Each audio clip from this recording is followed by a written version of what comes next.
Happy birthday to me, happy birthday to me.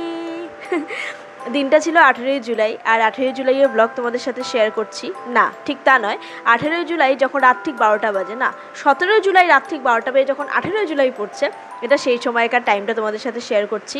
Prasun office থেকে ফেরার পথে কেক নিয়ে এসেছিলো আমার জন্য ব্রাঞ্চ ইটালিয়ানো থেকে, ঠিক যে কেকটা আমি পছন্দ করি, চকলেট ফ্লেভার।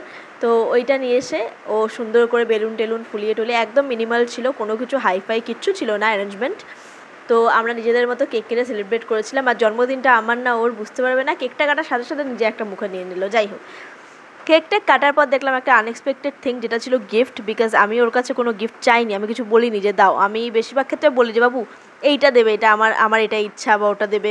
বাট এইটা কী ছিল আমি সত্যি সেই সময় জানতাম না, টোটালি আনএক্সপেক্টেড ছিল। But I was feeling so happy যে ও নিজে থেকে গিফট নিয়ে এসেছে।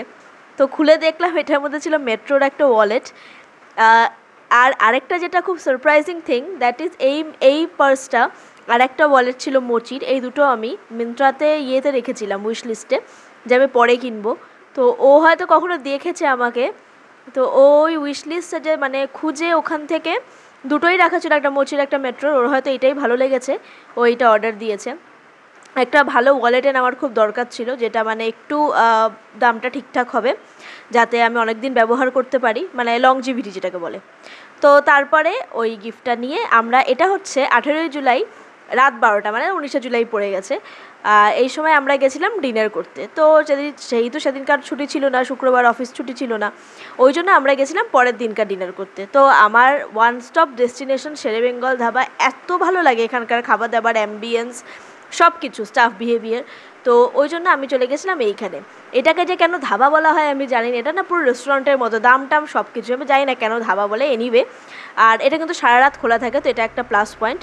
ওখানে গিয়ে আমরা কোনো অ্যাপিটাইজার সেই সময় অর্ডার দিইনি, কারণ অলরেডি তখন 12টা ওভার হয়ে গিয়েছিলো, ডিনারের খিদেটাই পেয়ে গেছিলো। তো এখানে আমরা একটা ভেজ ফ্রাইড রাইস, একটা মিক্সড ফ্রাইড রাইস, আর একটা চিকেন টিক্কা বাটার মশালা অর্ডার দিয়েছিলাম, আর স্যালাড। আর দেখো এখানে খাওয়া দাওয়া শুরু করে দিয়েছি। আর প্রতিটা খাবার ওদের এত ভালো হয় না, মানে আমি রেজিস্ট করতে পারি না যে একটু টাইম নিয়ে পরে খাবো। তো আমি খেয়ে যাচ্ছি মোটামুটি। লাস্টে চেয়েছিলাম একটুখানি ফিরনি বা শাহি টুকরা নিতে, বাট সেই সময় কোনো ডিজার্টই ওখানে অ্যাভেলেবেল ছিল না, গুলাব জামুন ছাড়া, তো ওটা আমি নিইনি।